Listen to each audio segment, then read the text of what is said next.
a lot of people ask me, who's the book for everybody? And then people say that's bad marketing because like you always say, you have to have a target audience.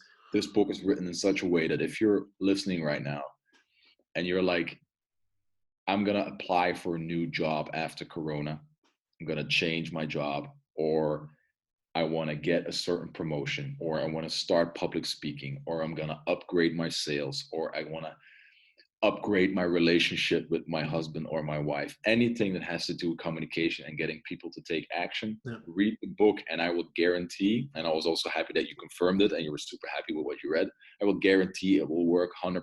Not if, just read it, apply it, and I will guarantee you will get that job promotion project approved.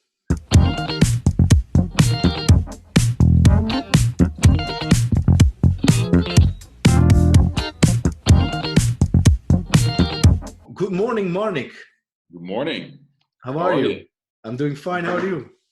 Very good. Very good. It's Corona times, but I'm still very good, enjoying the new life, adapting to my environment.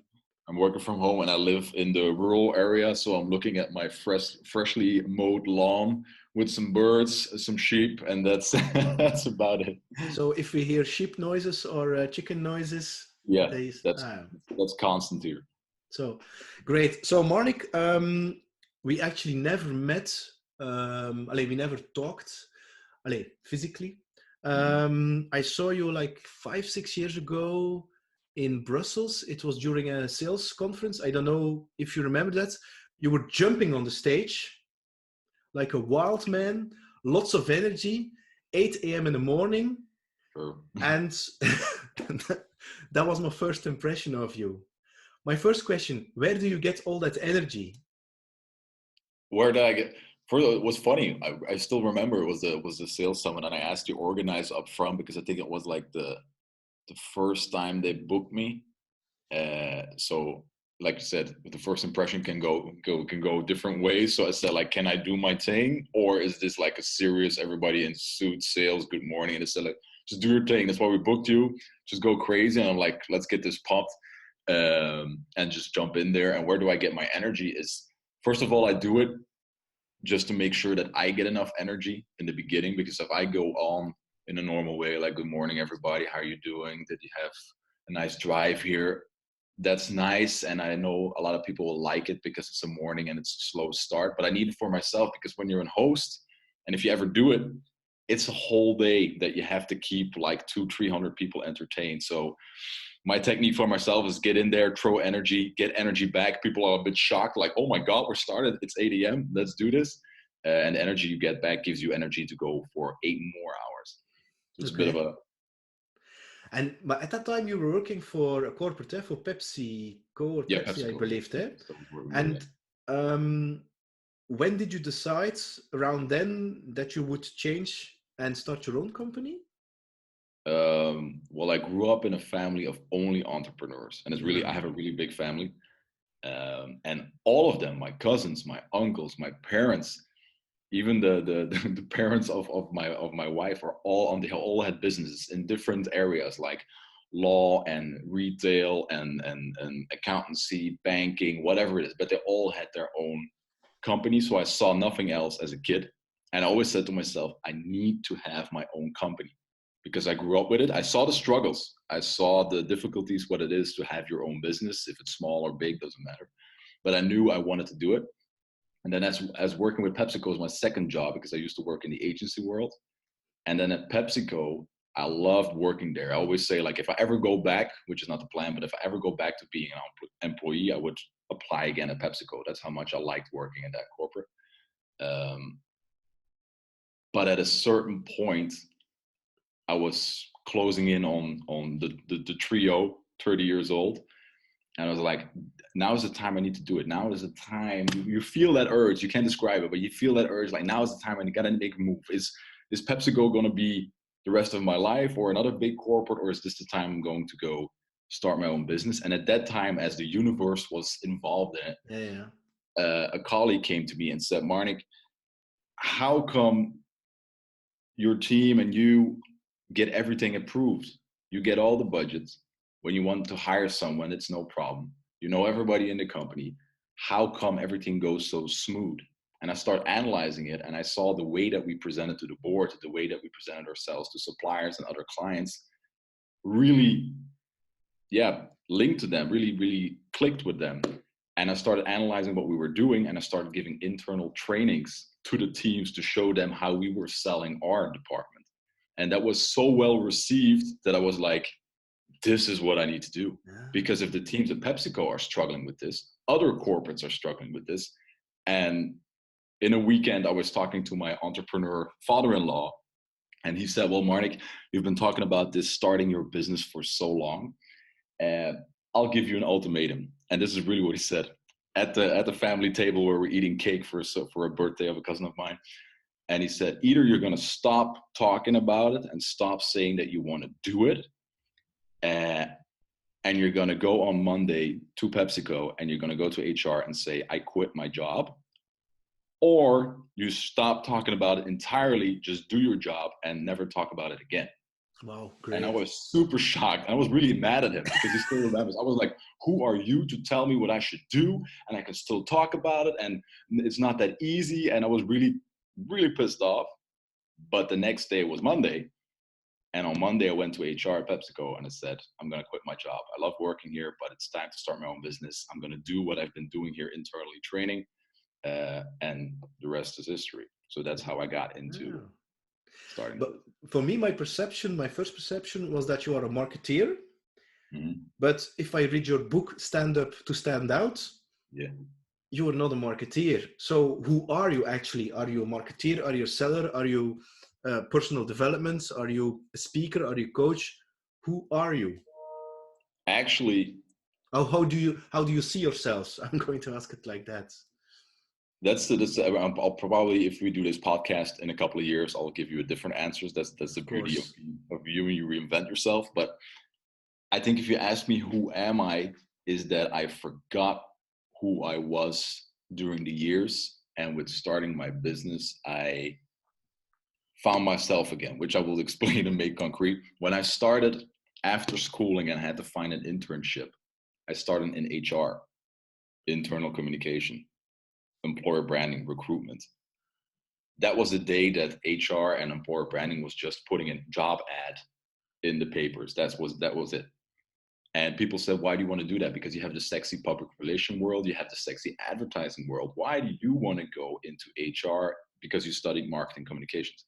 And I said, I want to do something with people. I want to change people. I want to make them better. I want to get the full potential. I want to get them to a job and that they work there and that they grow and that I had something to do with it. That was my initial drive. That's why I chose the HR world and the employer branding world. And I loved it. And then I went to PepsiCo and I became a marketeer because we did the digital marketing and I was selling chips and cola and all that stuff. And it was great and it went great, but I felt that that wasn't really me because you lost track of the people and it was more about the numbers. Yeah. And then when I started this business again, I found myself again. And if you ask me, who are you? I'm again that guy who came from school and wanted to do something with people. And now my job is to coach in group or one-on-one everyday people. And the beauty is not just making money and growing a business, but that these people send you messages and say, thank you, Marnick. I found new confidence. Thank you. I now know how to speak in front of a big crowd. Thank you. This really changed me or brought back something I forgot. So who am I? I think I am the guy who enjoys and gets energy in triggering something in people that brings out the best version of themselves. Oh, great answer. Now, your book, Stand Up to Stand Out, my first perception that it was a marketing book, but it isn't. It's actually one of the best books that I've read since the last years, especially coming from Belgium. Say that again. It's good for my ego. Yeah, but you know, also if you're running just on your ego, you're not going to touch a lot of people, of course. Eh? No, that's true. That's true. No. Now, when did you find out you had such great writing skills? I found out. I think I got it from my grandfather. Like with everything, everyone who's in some sort of coaching knows everything almost relates back to your childhood.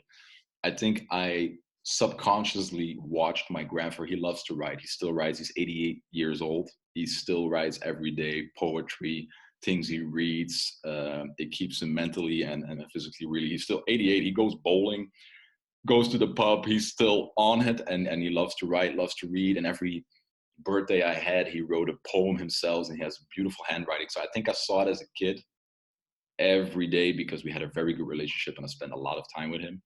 And then in college, we had a copywriting class, which is writing. Okay. And I had to do assignments. And every time I did an assignment, I got all max the points. All the teachers were like, this is really good. And I was like, oh my God, I didn't know that. I can write. And then there's also the time that I met Natalie, my wife. And she also said, whoa, you're a good writer. You can actually do that. It's normal that you're getting a lot of points. And I was like, hey, I'm actually enjoying this. And for some reason, people that know something about it say that I'm good at writing. So I thought like, okay, I'm good at it. And they say I'm good at it. So let's keep doing it. And then after a while, the idea grew of like, let's start writing a book and blogs and all that stuff. So But that's how. when does that when was the moment that you really had, and now I'm going to do it, now I'm going to write a book? When was that? Was that 3-4 years ago? I think it was about 2 years ago. Um, How and I long? wanted to write a novel. I wanted Okay. to write something like I don't know, novel of something Harry Potter, Lord of the Yeah, Rings, yeah, Game of Thrones style. And I've started many times, but you have to find out so many characters, and it's deepest respect for the J.K. Rowlings of this world, to be able to write that. But I wanted to do something like that, and then a friend of mine, Brett Minchington, who is an author who has written I think 5 to 6 books globally, and some other people that are experienced authors said like, why don't you write a business book? And the moment they start not pushing me, but start planting the seeds, it started growing. Like maybe I should let the novel go and write the book. And then 2 years ago, I was like, I'm going to do it. I don't know how, but I'm going to start writing it. Okay. Now, another subject which you touch upon really, yeah, lightly in the book, you studied NLP. I mean, Yeah. NLP, neuro linguistic programming, is something they invented during the 70s. You're a little bit over 30. It's a technique which I, yeah, would not associate with you. Where did you get that from? From Tony Robbins. Okay, Like, so if you that's, don't know, you go yeah, ahead. he's one of your biggest inspirators, idols in that area. Idols. I'm not the kind of guy who would idolize people, but he was That's, one of the. If you look at the energy, you said with the yeah, sales, yeah, the yeah, sales summit, it really related to me as like, okay, if he can get away with it, I can get away because this is the style I love. But a lot of people say it's so American, but yeah, in the end, everybody's jumping around. You saw it at the sales summit. People might feel awkward in the beginning, but if you do it right, everybody loves it. Everybody loves to have fun and get that inner child out. But I looked at him, I loved his energy. And I loved when I saw, for example, the I Am Not Your Guru documentary on yeah. Netflix. Great, eh? Great, eh? How and there's so much to say about the whole show around it. But for me, it was the way he interacted with people and the way he got things out of people in just a few sentences. I was like, wow, how does he do this? And I looked him up and I saw that he does a lot of NLP because most of what he does is Yeah, NLP. but he actually gave courses for Jim Yeah, Rohn in the 70s of NLP. That's how he started, of course. Eh? I mean, the 4 stages of competence, it's all NLP or talking about pleasure or pain. just if you follow NLP and you watch that documentary again, you will see that the smallest words, the smallest sentences, because it's a lot about language, can do so much. And the shock effect that he also has. Some people that they're talking about, they want to kill themselves and they're so depressed and whatever. And then the things he said, you're like, oh my God, you can't say that. But he says it in such a way that it triggers a new thought and it changes this person Yeah, completely. And yeah. when I saw that, I wanted to do it. I found the course. I did it for a whole year. And it changed how I taught and interact with people completely. Okay. Now, on the topic selling, what does selling mean to you? The word selling, because for a lot of people, it's negative. They don't like selling themselves. They Mhm. don't want to sell a vision or a message, or they don't get it that they have to sell something. What does selling mean to you? Selling for me, I like the word selling, and I know a lot of people don't.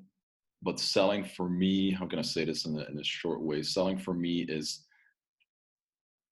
sharing your passion, and I know passion is a big word, but sharing your passion for a service and a product and getting the Yeah. other person so excited that he, because we're still living in a business economical world, he or she wants to spend money on it and trust you with that money and deliver that product or service because they're inspired or motivated or convinced by how convinced you are of the thing that you I think my first encounter with selling, to best describe it, is I was sitting in a lunchroom in high school with a friend of mine, and I just got the new Xbox, Yeah.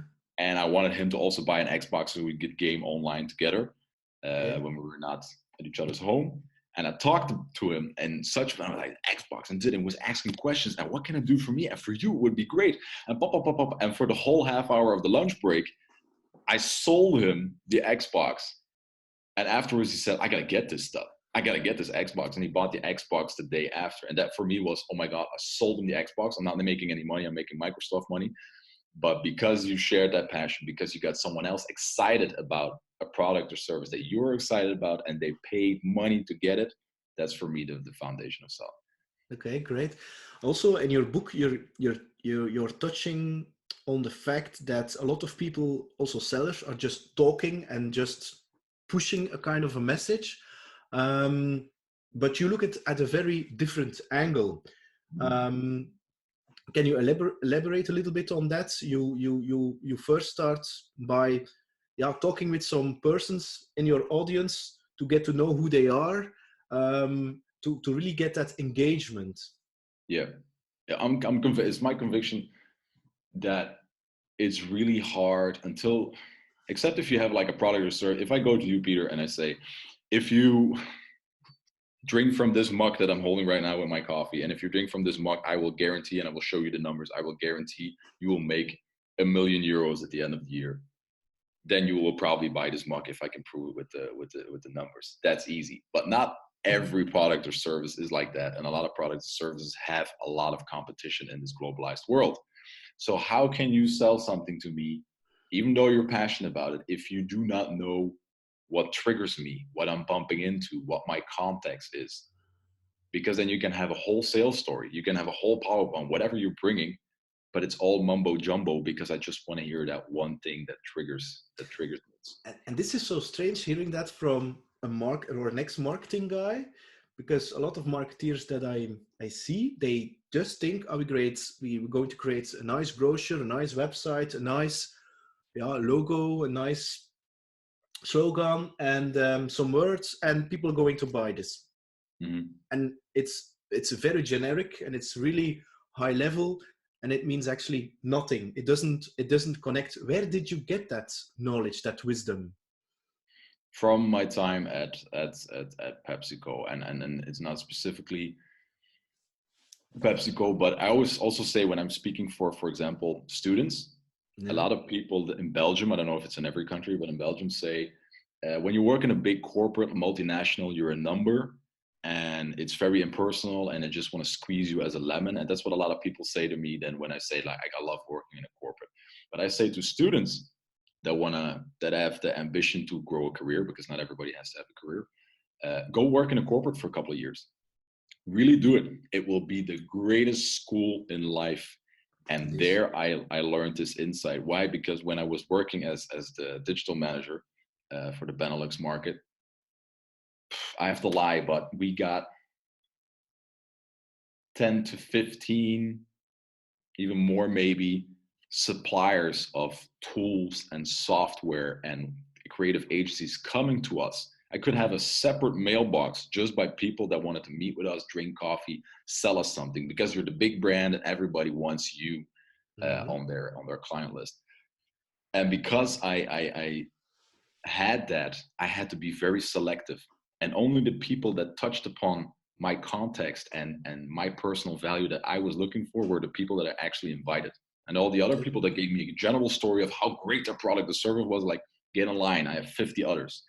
And now with our company, and what I wrote in the book about selling, it's the same thing. Understand the context, definitely, if you're talking to big corporates. These people don't have time.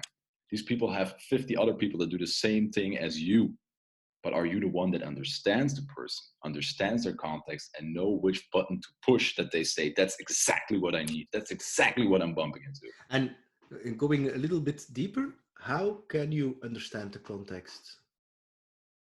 How do you do that? You ask Well, questions? yeah, it's different ways. For example, if you don't have a physical meeting yet and you're still in the email phase or the trying to get in touch with a certain person, then most of the time it's your experience. Like for example, if you're going to small business owners in a technical environment, well, you're going to sell more easy if you have some experience or you talk to them up front so you know the context that most of them are in. We as a business target big corporates for a purpose because, first of all, they need our services. We like to work with them, and it's really our target audience. Not that we don't want to work for the smaller companies, but it's our main target audience because Natalie and I both have a background in very big corporates. So if you want to get in touch with them through the phone, cold calling, Yeah. emailing, LinkedIn, DMs, we know their context, their general context up Yeah. front, and know what most of them are bumping into. Then when you get a meeting, then it's easier because then you're talking and people say so much even though they don't want to. Even if you're talking about where you went on holiday. I also wrote about an example in the book for someone talking about their Yeah. holiday in Italy. You give so much information about yourself that you can use in the sales, in your sales pitch, because they're looking for more freedom. They want to make decisions. They want to save time. They want to look good. They want a personal PR within the company, whatever it is. Then it's easier to find a button. Now, in the book, you're describing fantastic examples also, and this is something, if people are interested, they need to buy your book There about you the go. Chewbacca story because it's so great. So I'm not going to give away the surprise. And a lot of people think it's a joke, but it's word for word No, no, true. no, no. I really believe it's Yeah. so fantastic, that story, that I only can think it's true. Now, what for you is actually, I mean, everything in the book are golden stories, but are there also stories where it didn't work, where you struggled, where you, yeah, I don't know, where you're in a situation that, yeah, I don't know, you fucked it up, you failed, you whatever, and what was the lesson that you learned there? I Or think most is everything working smoothly for you? No, not. I think the most difficult sales meetings I had was when I started out because I didn't know about all the things that I wrote now in the book through experience. So you have to have a million bad meetings to be able to Yeah, write the book and know yeah, what actually works. And in the beginning was super frustrating and I was always pissed off at the client.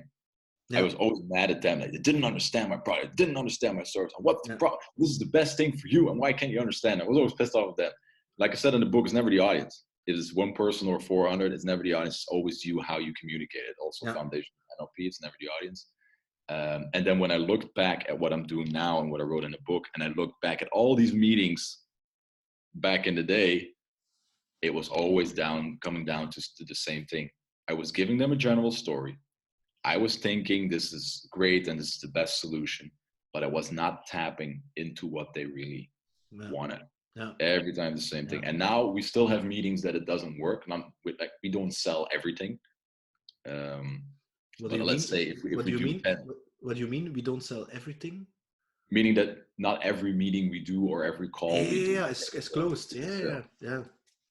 But But most of the time, does it have to be? I mean, sometimes you attract with your proposal and the way you do things certain people, which is actually your ideal client, and the mm, people where there is no fit, you repel them. I mean, why do yeah, you want to have a client which is not fitting your? Because it's not an ideal match. So exactly. And that's something I needed to learn. Definitely, if you're starting your own business, you want to say yes to everything because you need the money and you want to start up and you want as much normal. client as you want. And now we're getting in a phase that we can actually say like, it's great that you want to work with us, but we're not gonna do it. And it's really hard. It hurts so much when you have to say like, no, we're not gonna do it because we don't see a match or it's not really what we do. It's Yeah, but the thing is, that's also something I learned. Saying no can also create value. But Jay Abraham, you know him? It's like My mind says I should know him, but no, go no, no, ahead. no, no, no. It's also in the space of Tony Robbins, and he actually charges 50,000. You have to charge $50,000 for a day spending with him, and Nice. he has the strategy of preeminence, and it's a very simple thing. Eh? Yeah. It's really your intention that you set for yourself when you are meeting somebody or have a conversation with, and instead of what's in it for me, I want my money, I want a commission, or scarcity, Mhm. because I need the money. People feel that, and Yeah. people are like, it's holds you back. You're getting in your own way. Mhm. He says your intention should always be, how can I serve you? Now, if the outcome of the meeting is no, because there is no perfect match, or you cannot give 100% true value to that person by collaborating, it's best to say no, because that person also has a network, his second and third connections, and your Yeah. name will resonate in a very positive way. And he is actually your sales guy or girl within his network. And Yeah. it's, you just mentioned also planting seeds. You're just planting a seed, and you don't know when, but it is a possibility that within 6 months or within 3 months or within 9 months, you get a call or an email. Hey, I've been referred to this guy. I know you said no to him, but he really appreciates that, because a lot of people, 90 or 95% of them, they want to say yes, and they want to have every deal. And then somebody pops up who is different, who has different energy, and he says, no, we're not going to work together. I don't want your money. There's no fit. No, I don't feel it. It's And true. people are and people are shocked. Yeah, and definitely there to add on that, there are two things for me. Like, you need to learn to say no, um, to protect yourself and to keep that reputation and that market value. You need to say no, because after a while, when you're doing something, you actually, I'm a person that feels a lot. Yeah. You feel that you're doing something. If you said yes to that, you feel after, when the project just started, everything is cringe and oh, and you're like, I shouldn't have done this, and your whole body is screaming like you shouldn't be Yeah. doing it. And indeed, like you say, you're not giving your best, and it's hurting your reputation. But I also noticed that you need to look, when you're saying no, to the person that is asking, and not that you're not liking them, or No, you no, don't no. respect them or whatever, but if there's not a click with the person giving you the assignment, that's the most important part, because we said yes to projects in the past that we didn't want to do because it wasn't our expertise, we didn't have any experience, and we are like, oh, should we really do this? We actually should say no. But because we had such a great connection with the person giving us the assignments, we were like, okay, we're going to do it. And because we did it for the person, the project afterwards became a success. And we were like, we got to add this to our service. Yeah, Oh yeah, my God, it was a yeah, great project. We were scared. yeah. So there's always the client supplier relationship when you step into a project. But I always remember what the notary said when Natalie and I got married, and we signed our contracts and made up the whole contract up front. But everybody thinks it's not very romantic. And he also said that there's, I don't know if it's entirely as I say it, probably the finance people know it better, that you can never employ your spouse, because there always has to be, because you're husband and wife, there can't be a level between Natalie and me. I cannot be her boss, she can't be my boss, so we always have to be on the same level. That's what he said. That's what happens in a relationship. And I think that's a beautiful thing, like you said, to add on what you just said, that you need to have that in a project. When you step into a project, you have to have that same level. Like, we both want this to work. Okay, there's the client paying and you're the supplier. But the moment that's in this balance and you get to feel you have to prove yourself, or that you're like becoming the minion, then you're out. Say Yeah, no. okay. I really feel that you have worked on your mindset. Are you aware of that? What do you mean? Well, you have a very positive mindset. I mean, during these Corona times, I mean, you don't have any coaching, I think, coaching appointments, no public speaking appointments, and you remain very, very, very positive, and you're always looking at the, I wouldn't say the bright side, at the opportunities to, or you're looking for the lesson. Where I see a lot of Mhm. people are, oh, it's Corona, shit, I can't go to the restaurants, I can't go to work, I move move. Yeah. I see dead people, I see people infected, all my life, all my life. but you are not. Do you have some? Do you have some kind of I don't know, habits or something? When you get up in the morning, you start sporting, you do some kind of meditation, or do you, I don't know, do you for instance have a kind of a mastermind group with 5 people to really challenge each other's minds? I also feel that you and Natalie are also, not only from a romantic point of view, but also from pure mindset, also really complementary and connected on the same level. Yeah. So how do you train that, or don't you train your mindset? Because I don't believe you don't do it. I believe you really do it. Yeah, you really have to.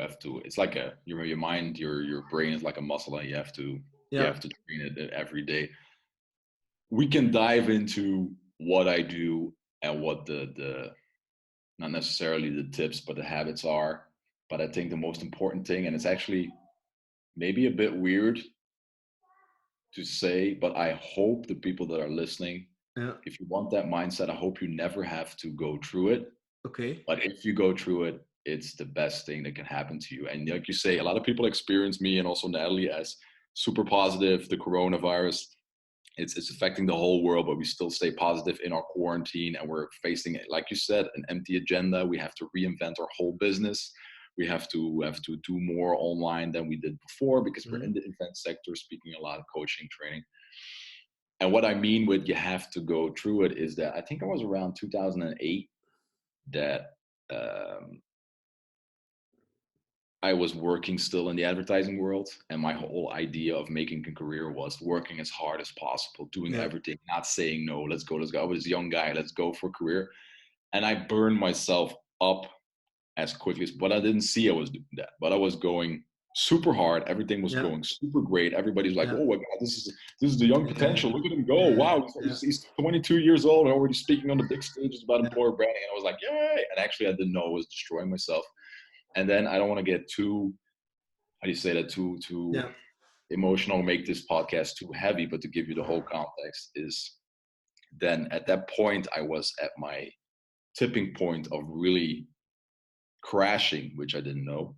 But you get the signs, you get the heavy yeah, chest, you're gonna have a heart attack, yeah, you're getting anxiety, all that stuff. And then at a certain point, a colleague of mine died at work yeah, of, I don't know what the English word for is, but when your artery, they say your artery breaks, and that doesn't really break, but it's an instant and you're gone. yeah, And it happened at the office when I was still there as the only one at the office. And then ambulance came and all that stuff. It was really heavy. In the movies, it looks, yeah, it's not great when someone dies, but in the movies they make it look good. But I can tell you, if you see a man dying in front of you, it's not a pretty sight. It's not like in the movies. yeah, Definitely if you're a young guy. And then the day after, I will never forget. The day after, I had to tell his wife and kids. He had 2 little kids, oh, um, because I was the last one that saw their father. What happened? What he still said? All that stuff. I'm not going to go into detail, but that was like the hammer, because you're already on the edge, and that was just a big push, which I hope nobody has to go through. That pushed me, and it was on a Thursday. It happened on Friday. I got the confrontation with the family, and then it was weekend. And in the weekend, I can't remember what I did. I think I played video games or whatever. And then on Monday, I went back to work, and that was the worst thing I could have done. And then I crashed completely. I really, I walked to, how you say that, I walked to the shadow of the valley of whatever it is. I crashed completely. I never hope anyone has to go through that. But it was a really hard time on me, mentally, physically, but also a really hard time on Natalie, because you're seeing your partner, your husband, doesn't even yeah, recognize himself yeah, anymore. Uh, and I got through it without any medication, without any pills, through sport, through coaching, through talking with Natalie, with other people, through positivity. I really had to work on myself for yeah, 1-2 years. It was hell, but because I had to reinvent myself and I had to really do, my body and my mind was forcing me to do a mind switch. That now when something happens like the coronavirus, or I have to stay in quarantine, or we're having a bad business year, we're not making enough money, all that stuff, it's still bad and it's still something that impacts you. But I think like, well, there are worse things like I said, that's why I said in the beginning, like I hope it's a thing that will help you a lot getting that mindset to coming to your initial question, but it's not something I hope a lot of people have to go through because, like you said, it's because these things happened, it triggered you to reinvent yourself, think differently. But you don't hope that everybody that didn't have this experience doesn't have to have the experience, but does realize that now you're in a very luxurious position because you're healthy and you didn't experience too many bad things. I'm just talking to the audience Yeah, here, the listeners. um, just make sure that you don't get in that position and you realize it now, because either way, if it's through something happening in your life or it's your body and your mind telling you it's enough, because after a while your body will say it's enough and will reset itself. Don't let it go that far and really make that mind switch now. It's like my father-in-law said, everybody is like a coil spring. If I say it correctly, yeah, it's a coil spring. And in life, through our jobs, to what happens to us in our private life, that spring gets yeah, stretched and goes back to normal size, stretched, normal size. But what a lot of people are experiencing right now, due to Corona, due to their jobs that they don't like, to whatever they're doing, the spring, the growth spring is being stretched too far. And you know, when you stretch it too far, it's impossible to go back to its original state. And that's the same with your body and mind. The moment, like with you, like with me, and like with so many other people, it has been stretched too yeah, far. yeah, You cannot go back to original state. So the only thing you can do is reshape it into yeah, something new, reinvent it, give it a new purpose. That's the only way you can solve it. And that's what we had to do because it was forced on us. And if you're listening to this, I hope you check your own coral spring and see, like, am I stretching it too far? Well, get it back to its position, reinvent yourself that you don't have to go completely yeah. And reset. that's and this is something you also touched upon briefly. Is that and this is something that I need to learn because I'm a male. So this means that feelings and emotions and sensing, yeah. Yeah, I true. mean, I have a master in economics, so I was really brainwashed into thinking very rationally, and the figures and the budgets and the targets and everything was a number, and it's the number that you're getting, and then you're going to be lucky. Mhm. But it's just the other way around. And I'm happy here that you say you have to. That's what I heard, is that you really have to listen to your intuition, your gut, your body. You have to sense it. You have to feel it. And this is something also in a sales conversation. You can really feel the energy and feel the vibe. And sometimes Yeah, when you listen very closely with your body, you can actually feel what the other person is really saying, and not just the words, because the words are, what is it, 10-20% of the communication. All the rest is all these things of your body, which is saying, even now, virtual, because I wanted to do this in real life, because I like the real interaction. And I really had to adapt to, yeah, talking to a piece of plastic hmm, to another person. But I learned that it's also possible to feel, to sense the energy. And yeah. it doesn't really need that close interaction of a person sitting next to you. No, it's true. And Yeah. it's you use it in sales, you use it in any conversation, in a relationship. Uh, and in the beginning, what you said, talking about emotions for men, it's probably not as easy as for women, it should be easy for both sides. Definitely, if you read like the books for Brené Brown Yeah, yeah, yeah. about shame and about uh, Vulnerability. there you go. And you also see that once you allow it, because everybody, no matter how rational you think you are, we also say it's not a gift, it's a choice. And also in our boot camps, we see some people coming in that are so rational, so number focused, so only based on the facts that say this is not for me. And I'm also not good at selling because I don't want to waste time and I don't have the time to go into the feelings of what the other person likes and pushing the right buttons. But after a while, you see that everybody can do it and everybody's open to it, but you just have to break through that Yeah, wall. And once you break through that wall and you allow yourself to feel, you become stronger, less doubt, less shame, and you also sense that more in other people. And your sales will go better, your relationship will become better, and your connection with yourself become better. And then people say, "Whoa, Marnick, stop the podcast right now. Stop this episode. This is becoming too kumbaya feeling." But it's the same with fitness. yeah, but When you it's say the same. when you say to people, "Go to the fitness," a lot of people react, "I don't want to do that because I don't want to be a bodybuilder." Well, between being super skinny and bony and a bodybuilder, that's a Yeah. long Yeah, yeah, journey. yeah, And it's the yeah, same with being super rational and kumbaya yeah, over yeah, emotion. That's a very long yeah. stretch. So if you're somewhere in the middle, that's already great. Yeah, but it's not the one thing or the other thing. No. It's the one thing and the other thing. You Yeah. have both. But if you're just living 100% on the ratio, I think you're really living a very limited life.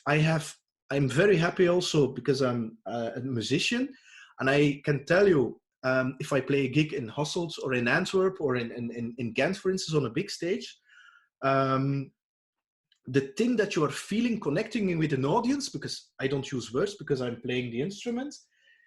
I mean, it's a feeling that you get. And yes, 10, 15 years ago, I was literally producing theory and notes, but now I'm literally playing a song. And there's a real big difference. I can hear a musician playing just notes or really Mhm. playing a song from his heart and connecting with his audience. And it's that non-verbal, intention. And it's something, like for me especially, that I had to, I wouldn't say learn, that I had to let go of the conditions that were blocking that sensing capability. So you call it kumbaya. I think that's a little bit and I don't want to bash the Belgian culture, but I think that's a little bit inhibiting our Belgian culture. We cannot do True. that. And we're thinking very limited. Yeah, we cannot do that. The Dutch are better. Or yeah, it's American.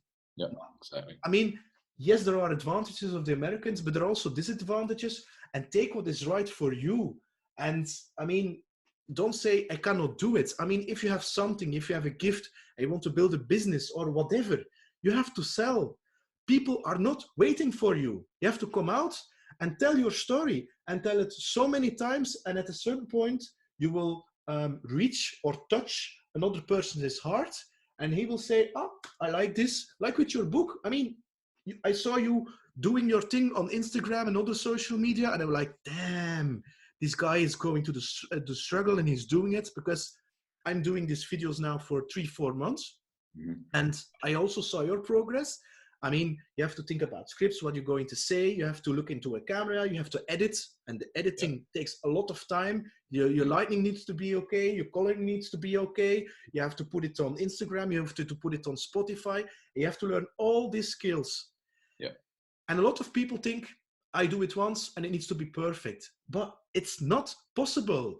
You really need to get, you really need to get comfortable with the feeling of the progress. Okay, I'm learning here. Okay, it's struggling. You just get it out.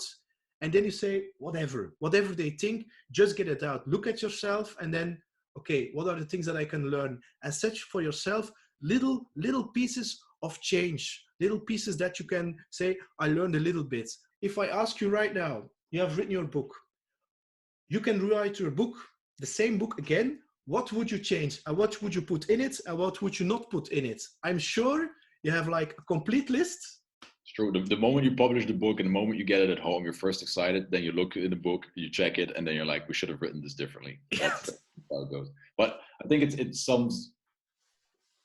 comes down to when we're talking about the mindset and everything we discussed from reprogramming yourself, trying, learning, sales, business, making videos yourself. It comes down to that. And I really like the quote that I don't know exactly what the quote was, so help me here, but you posted it on Instagram a while back, is that it comes down to why is someone a master and someone a student? Because the master has failed more times than the student has tried, Yeah, something like that. yeah, And that really sums up what you said. And I think if you ask me to come back to your original question, how can you deal with a positive mindset? How can you become a better salesperson? How can you become a better speaker that jumps on stage and the crowd says, whoa, we will follow you wherever you go? How can you become better in your relationship in any form of communication, whatever you do? It always comes down to that.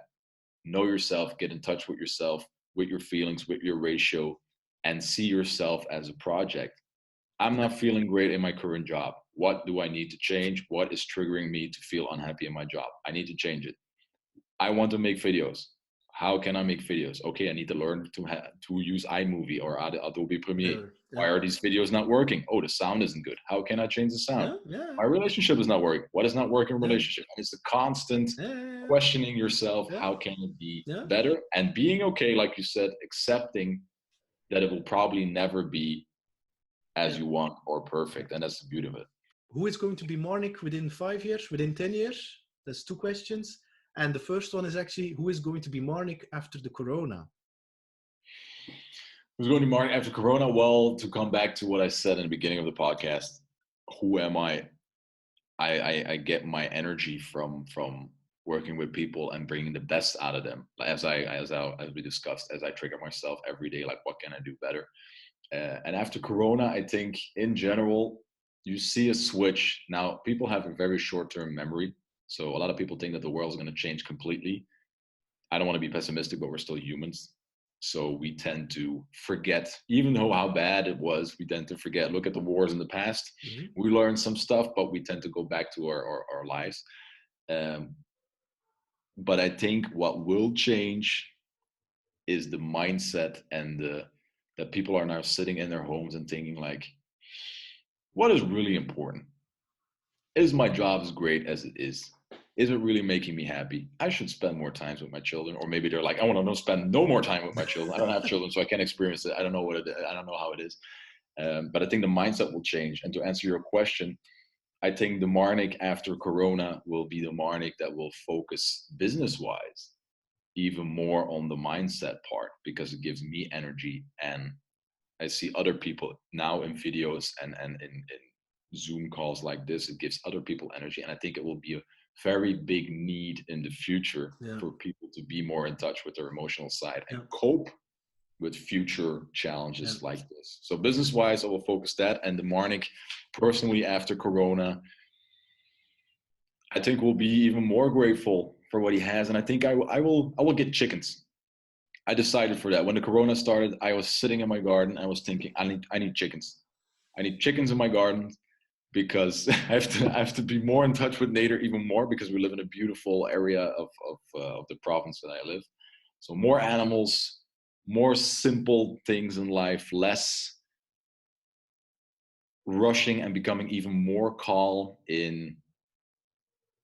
Yeah, I don't know if I'm explaining it right. Becoming even Yeah, more calm because I understand it. I have the same feeling when I'm going to a meeting in Antwerp Centrum or in Brussels Center, for instance. You really feel that a lot of people are there and all that these stimuli, which is feeling really busy and stressed. And then when you enter, because I also live in a very rural environment, and then it's like, I'm going yeah, to say slower, but it can breathe more. And for me personally, I feel more at home there than being in such a. I'm going to say it otherwise. I'm more creative in this kind of environment than yeah, in that other environment. And creativity for me, I mean, I'm going to jump on a whole other level right now, is really the thing that never ever I think a computer can replace. I mean, yes, computers can play music by itself, but artificial intelligence is never going to replace the creativity. And also creativity or co-creation of the things we're doing right now or conversation. I mean, this is that kind of energy because it's not about you, it's not about me, it's about that energy that we're building up together. And that this is something which keeps our tribe yeah. alive. It's true. Last question. Here we go. Make it a good one. Yeah. Go out with a bang.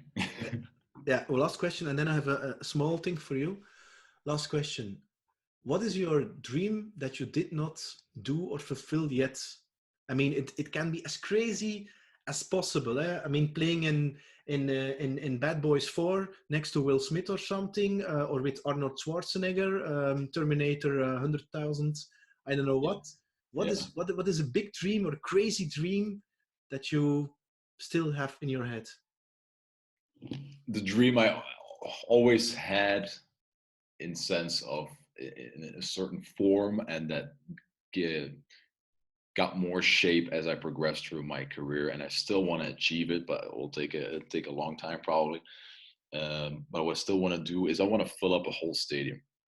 I want really, and to come back to the Tony Robbins, I don't want to be Tony Robbins, but Tony Robbins goes to a stadium, fills it up with 30,000 to 50,000 people, Yeah. and works with them for hours or days on bringing the best version of Yeah. themselves. Yeah. that I want to do. Someday, I don't know what age I'm going to be, but someday I will stand on a stage in a stadium with 30 to 40,000 people, and we will be talking about what we talked about now. As a summary, Here we go. Try um, to wrap it no, up. no, you are also a comedian. Oh yeah. To really finish with a very positive note, what is for you one of the best jokes that you heard lately that you want to share with the audience and give the people a very positive smile on their face during these Corona times? There you go. And now I have to tell a joke. Now I have to tell a joke. Well, I want to end positive, but I'll tell you, like I do some comedy in my spare time. Did it more, now less, because I stand more on stage for the business. But I don't really like jokes. And this is not to destroy your whole positive thing, but the reason I don't like jokes is just always so, I don't know. Always like ha ha ha, but it's never really funny. I always say, like I also say in the book, the best jokes and the most funny jokes are the most recognizable. Like if you're a comedian, the first thing they tell you when you follow comedy courses or whatever Yeah, is comedian doesn't tell jokes in the sense of yeah. the joke, like You talk about it in your book, eh? yeah, a baker walks into a bar and says no, Yeah, don't yeah, go there, don't yeah, go yeah, there. yeah, yeah. Tell about real life stories, and people laugh because it's so recognizable. So what's the best joke?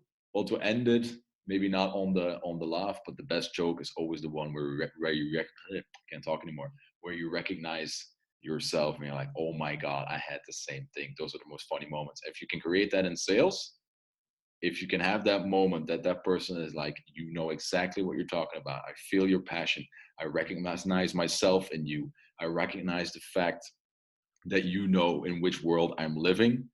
I like it. I love the passion. If you can do that as a comedian, that's why I also started with the whole stand-up thing. If you can do that like a stand-up comedian, you'll become the best sales man or woman or speaker on the planet. If you can Wow. create that recognition. Wow, wow, what a conclusion. There you go. Now, Marnick, is there something that you missed that you did not talk about that you still want to say or share? Whew. Normally, I would say, is there still something the audience wants to know? But I don't think we're going to get a lot of reaction in this format. No, it's. I can talk a lot about a lot of things. I think. Are you happy with Yes, the of episode? course, I'm happy. That's why I asked the question. Maybe there was something that you want to express that you said, maybe. Now, where can people find you? I mean, online, of course. You can find me online. The most important thing is just Marnick Vandebroek, but probably for a lot of people that's hard to write. So I'm if you going to put it in the comments, of course. Eh? there you go. So if you do Marnick Vandebroek in LinkedIn, YouTube, Instagram, always the same name, you will get it. Instagram.com/ YouTube.com/. Uh, if you want to find everything that we do is standupcompany.com. There you will find the podcast, there you will find videos, blogs, insights, what we do, trainings. So the easiest part is the Where standupcompany.com. can people buy your book? In the bowl.com, the Amazon. Amazon? Amazon? Amazon is the most international, and then in our regions, Belgium, Netherlands, bol.com, and the most known bookstores in this region. But I think the easiest part is And Amazon. now a dirty one. Why do people need to buy your book? Why do people? And then now you have the sales pitch, and then have No, no, that. no, no, no, no. I think this hour was really the why people really, they not only need to buy your book, they need to buy 10 of your books. I mean, it's so great, and give it away to their friends. There you go. For me, the most important part in why you should buy the book, and a lot of people ask me who's the book for everybody, and then people say that's bad marketing because, like you always say, you have to have a target audience.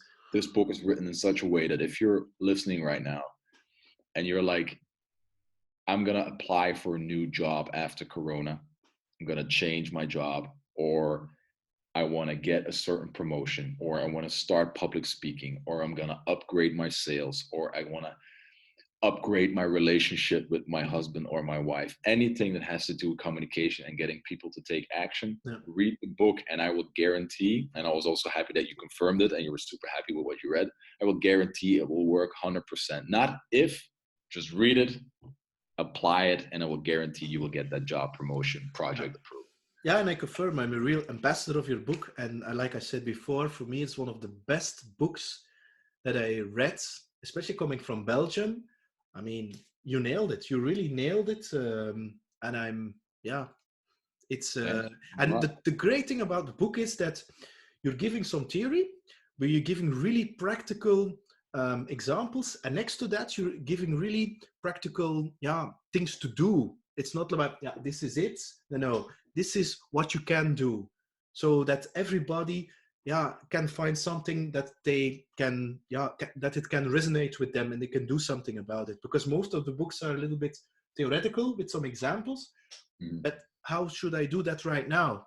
And Yeah, that's. I'm really happy that you say that, because for me that was the most important thing about writing books. Because, like I said in the last chapter, and I'm gonna give away everything, but in the last chapter, I say everything you read in this book, you can read in any other book.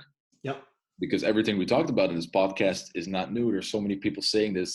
The things that Tony Robbins says, the thing that no, no, Simon Sinek no, says, all these things have been said for hundreds of years. yeah, Nobody's telling anything new, but in no, their own way, their own version. And I yeah, really wanted the people to read the yeah, theory, like, okay, cool, I've heard this before, or I haven't. Great, now you know. And then give them so much practicality that they're like, but this is how you adapt it. yeah. Now I know how to use it. And I'm really glad that you got that from the book. Marnick, thanks a lot. Enjoy the chickens, enjoy Natalie, and I wish you lots of luck and especially lots of pleasure in your creativity and reinventing yourself in your business. And I wish you are selling books by The millions. the millions. There you go. Stay safe, stay positive, stay healthy, Yeah, too. and we'll get a beer after Corona. Yes, we do. Thanks. Bye bye, Marnick. Cheers. Bye. Cheers.